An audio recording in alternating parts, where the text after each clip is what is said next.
جب حضرت عثمان ذو النورین کو بے دردی سے شہید کر دیا گیا، 3 دن حضرت عثمان ذو النورین کی لاش اپنے گھر کے اندر پڑی رہی، اور صحابہ رضوان اللہ علیہ اجمعین کو حضرت عثمان ذو النورین کی نماز جنازہ بھی نہیں پڑھنے دی گئی۔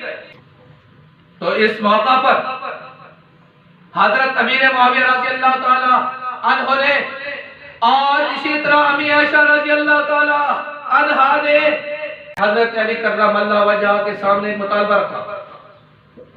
دونوں کا مطالبہ ایک تھا، ہم یہ چاہتے ہیں کہ حضرت عثمان ذو النورین کے قاتلوں کا بدلہ فی الفور دیا جائے۔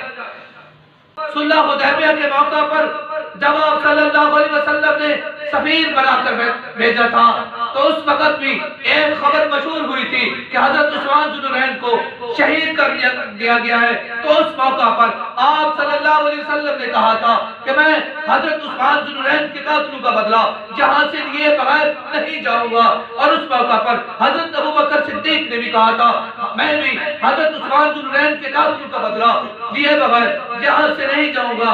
اور اس موقع پر سب صحابہ نے 1400 صحابہ اس موقع پر موجود تھے جنہوں نے آپ صلی اللہ علیہ وسلم کے ہاتھ پر بیعت کی تھی اور اس بات کا عزم کیا تھا کہ ہم حضرت عثمان ذو النورین کے قاتلوں کا بدلہ جہاں سے لیے بغیر نہیں جائیں گے۔ جب یہ خبر پھیلی تھی حضرت عثمان ذو النورین شہید ہو گئے ہیں، اس موقع پر آپ صلی اللہ علیہ وسلم کا یہی فیصلہ تھا کہ فوراً حضرت عثمان ذو النورین کے قاتلوں کا بدلہ لیا جائے، اگرچہ یہ خبر اس وقت غلط تھی۔ اب بھی امی عائشہ چاہتی تھی، حضرت امیر معاویہ رضی اللہ تعالیٰ عنہ چاہتے تھے، حضرت علی کرم اللہ وجہ سے بار بار یہ مطالبہ کر رہے تھے کہ حضرت عثمان ذو النورین کے قاتلوں کا بدلہ فی الفور لیا جائے۔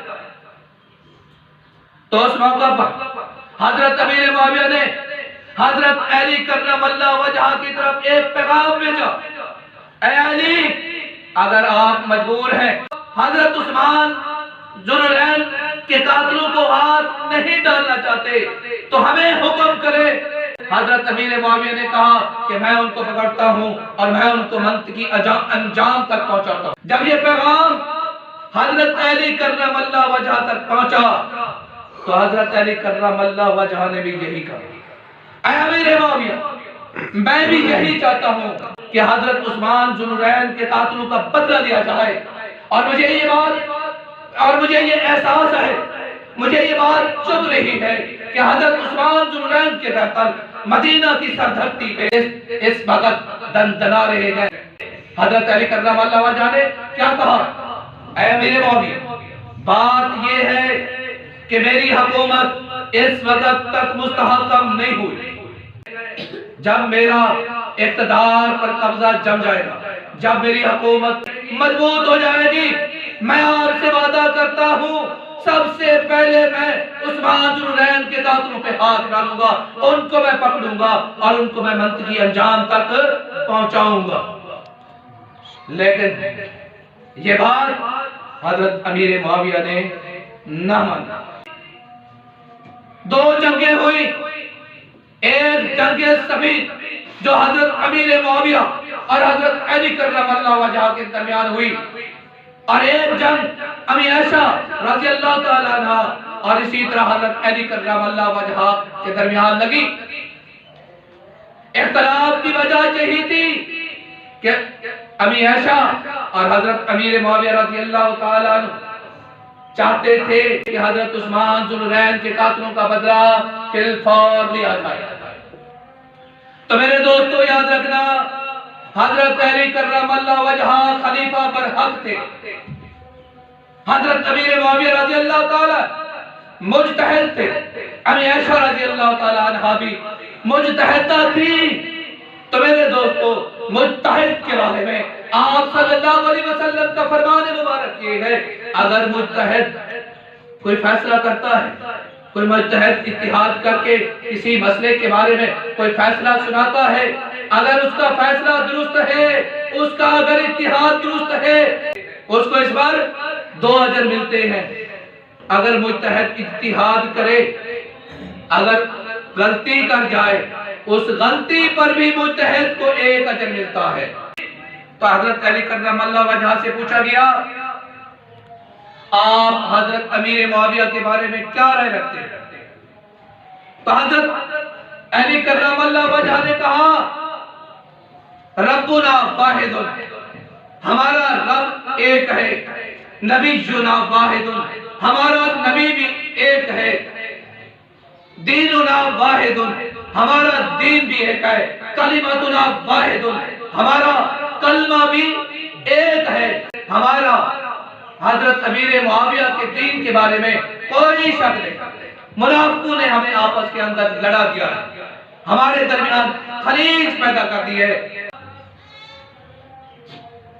اس وقت جب امی عائشہ اور حضرت امیر معاویہ رضی اللہ تعالیٰ عنہ کا اختلاف حضرت علی کرم اللہ وجہ سے ہو گیا تھا، اس موقع پر صحابہ کے 3 طبقات بن گئے۔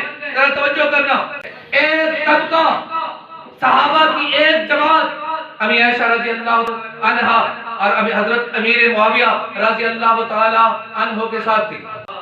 ایک طبقہ حضرت علی کرم اللہ وجہ کے ساتھ تھا اور ایک طبقہ غیر جانبدار تھا، نہ حضرت علی کرم اللہ وجہ کے ساتھ کھڑا تھا، نہ حضرت سیدنا امیر معاویہ رضی اللہ تعالی عنہ کے ساتھ کھڑا تھا۔ کعبہ کے رب کی قسم، جب حضرت امیر معاویہ رضی اللہ تعالیٰ عنہ کی صلح ہوئی تو ان تینوں طبقات نے، صحابہ کی یہ تینوں جماعتوں نے حضرت امیر معاویہ رضی اللہ تعالیٰ عنہ کے ہاتھ پر بیعت کی تھی۔ اب سارے صحابہ ایک پرچم کے نیچے آ گئے تھے۔ تو میرے دوستو، جب یہ اختلاف تھا حضرت علی کرم اللہ وجہ کے درمیان اور حضرت سیدنا امیر درمیان، حضرت امیر معاویہ کے درمیان جب یہ اختلاف تھا، اس اختلاف سے فائدہ اٹھا کر روم کے بادشاہ نے مدینہ پر حملہ کرنے کی کوشش کی۔ یہ مدینہ مسلمانوں کا مرکز تھا۔ جب اس نے یہ دیکھا، بادشاہ روم نے یہ دیکھا حضرت امیر معاویہ اور حضرت علی کرم اللہ وجہ کے درمیان اختلاف شدید قسم کے ہے، ایسا کیوں نہ ہو کہ میں مدینہ پہ چڑھائی کر لوں، مسلمانوں کا جو مرکز ہے وہ میرے پاس آ جائے، ہم پھر مسلمانوں پہ غالب آ جائیں گے، مسلمان مغلوب ہو جائیں گے۔ اس وقت حضرت علی کرم اللہ وجہ کوفہ کے اندر تھے، حضرت امیر معاویہ رضی اللہ تعالیٰ عنہ شام کے اندر تھے۔ حضرت امیر معاویہ کو جب یہ پتا چلا کہ روم کا بادشاہ مدینے پر چڑھائی کا سوچ رہا ہے، ان کے عزائم خطرناک ہے، وہ مدینہ پر حملہ کرنا چاہتا ہے، تو حضرت امیر معاویہ نے ایک خط لکھا بادشاہ روم کے نام، یا قلب الروم، اے رومی کتے، تو مدینہ پر حملے کا سوچ رہا ہے، اس وجہ سے آپ کا کیا یہ ہے کہ حضرت علی کرم اللہ وجہ کے درمیان میرے اختلاف ہے، تو یاد رکھنا اگر آپ نے یہ غلطی کی، آپ نے اگر مدینہ پہ حملہ کیا تو میں حضرت علی کرم اللہ وجہ کا سپاہی بن کر میں اس مدینہ کا دفاع کروں گا۔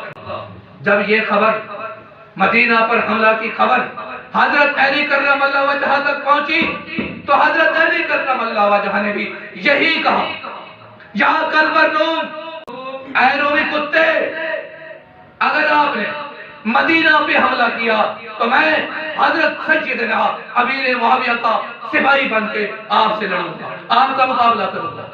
پھر بادشاہ روم کو اس بات کی جرت نہ ہوئی، جو یہ حملے کا سوچ رہا تھا وہ پیچھے ہٹی۔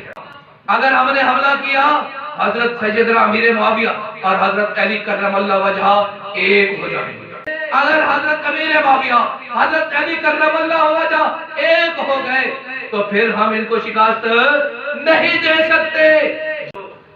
تو میں بات یاد کر رہا تھا کہ حضرت امیر معاویہ رضی اللہ تعالیٰ عنہ کی شان، ان کی عظمت بہت ہی بلند و بالا ہے۔ آپ صلی اللہ علیہ وسلم نے حضرت امیر معاویہ رضی اللہ تعالیٰ عنہ کے بارے میں دعا کی تھی، اللہم اجعلہ ہادیا مہدیا، اے اللہ ان کو ہادی بنا، مہدی بنا۔ حضرت امیر معاویہ کون ہے؟ جس نے آپ صلی اللہ علیہ وسلم کے ہاتھ پر بیعت کی تھی۔ حضرت امیر معاویہ کون ہے؟ جو ایمان کے لیے آپ صلی اللہ علیہ وسلم کے پاس حاضر ہوئے؟ حضرت امیر معاویہ کون ہیں جن کے ایمان کو آپ صلی اللہ علیہ وسلم نے قبول کیا؟ حضرت امیر معاویہ کون ہیں جن سے آپ صلی اللہ علیہ وسلم نے خط لکھوائے تھے؟ حضرت امیر معاویہ کون ہیں جو کاتب وحی ہے؟ جب آپ صلی اللہ علیہ وسلم کو ضرورت پڑی، آپ صلی اللہ علیہ وسلم نے کیا فرمایا؟ او تو معاویہ کو بلاؤ۔ جب آپ صلی اللہ علیہ وسلم کو ناخن کاٹنے کی ضرورت پیش آئی، آپ صلی اللہ علیہ وسلم نے کیا فرمایا؟ او تو معاویہ کو بلاؤ۔ تو معاویہ نے آپ صلی اللہ علیہ وسلم کے بال کاٹے، آپ معاویہ رضی اللہ تعالیٰ عنہ نے آپ صلی اللہ علیہ وسلم کے ناخن کاٹے۔ جب آپ صلی اللہ علیہ وسلم کو وضو کی ضرورت پڑی، آپ صلی اللہ علیہ وسلم نے فرمایا او تو معاویہ۔ حضرت امیر معاویہ رضی اللہ تعالیٰ عنہ کون ہے؟ آپ صلی اللہ علیہ وسلم کے ہم زلفی ہیں۔ آپ حضرت امیر معاویہ کون ہے؟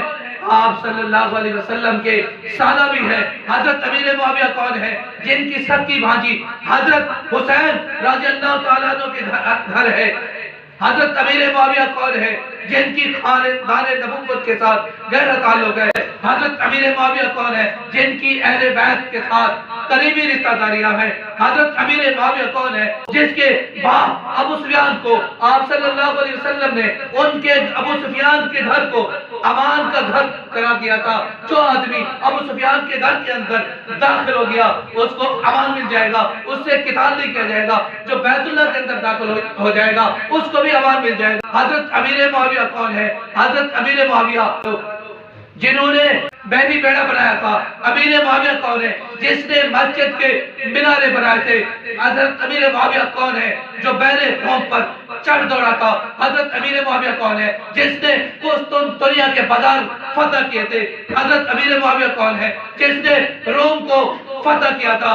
حضرت امیر معاویہ کون ہے کہ جس کے دور میں فتوحات کے دروازے کھل گئے تھے؟ حضرت امیر معاویہ کون ہے جس نے 4,65,000 میل پر اسلام کا پرچم لہرایا تھا؟ حضرت امیر معاویہ کون ہے جس نے آدھی دنیا کو فتح کر کے اسلام کی عظمت کو بلند کیا تھا؟